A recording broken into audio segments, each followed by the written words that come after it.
Smrť čaká na každého z nás, no doteraz nevieme na 100% povedať, čo sa s nami stane po smrti.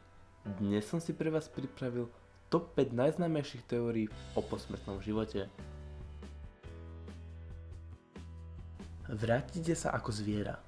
Teória o reinkarnácii, ktorá hovorí o tom, že keď raz zomriete, vaša energia a duša sa prenesie do novonarodeného zvieraťa. Táto teória je rozšírená hlavne v Indii a západných krajinách, v ktorých veria, že zvieratá a ľudia majú podobnú, ak nie rovnakú dušu. Keď sa stanete zvieratom, predpokladá sa, že vaša duša ostane nezmenená, ale nebudete si pamätať, že ste bol kedy človekom. Je tu šanca, že by ste sa znovu narodili ako človek, ale musíte sa reinkarnovať toľkokrát, aby sa vyrovnala vaša karma zo života človeka, čo môže u niekoho trvať pár rokov a u niekoho zo pár tisíc ročí. Znovu sa narodíte. Teória znovuzrodenia hovorí o tom, že sme všetci akýmsi produktmi zemskej recyklácie, úlohou ktorej je zdokonalovať ľudstvo a vytvárať stále viac a viac inteligentnejších ľudí. Možno sa vám už stalo, že ste zistili silné puto k niečomu alebo v niektorých prípadoch aj k niekomu, koho ste v súčasnom živote ešte nevideli. Predpokladá sa, že by ste si z predošlých životov nemali nič pamätať, ale takéto výboje majú dokazovať, že občas si niečo pamätáme z minulých životov až do tých súčasných. Nebo alebo peklo. Táto teória je rozšírená hlavne u kresťanov, ktorí veria, že keď príjmu Ježiša Krista ako ich spasiteľa a vyvarujú sa hriechom, čaká ich posmrtný život v nebi, kde budú môcť stráviť celé dni s blížnymi, ktorí už tento svet opustili.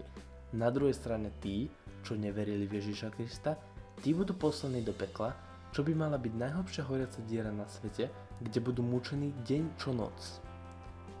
Títo ľudia veria, že život na zemi je iba akýsi test a príprava na posmrtný život. Smrť je iba ilúzia. Celá táto teória vychádza z toho, že celý vesmír existuje iba vďaka nášmu vedomiu, a teda vesmír nedokáže vytvoriť život, z čoho by vyplývalo, že vesmír a čas by boli iba ilúzie. Nadnesene povedané, celý svet, vaša rodina, priatelia, dom, auto je iba v našej hlave určitá ilúzia a nič z toho neexistuje. Ukázalo sa, že takto podobne vnímal smrť aj Albert Einstein. Znie to možno šialene, že všetko okolo nás neexistuje a je to iba ilúzia, ale ako každá táto teória, ani túto sa zatiaľ nepodarilo potvrdiť alebo vyvrátiť.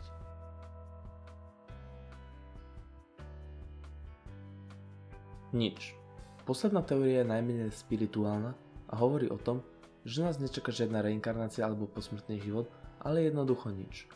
Hovorí sa, že budete vidieť iba čiernotu, čo je hlúposť, pretože aby ste si dokázali predstaviť čiernu farbu, potrebujete zapojiť váš mozog.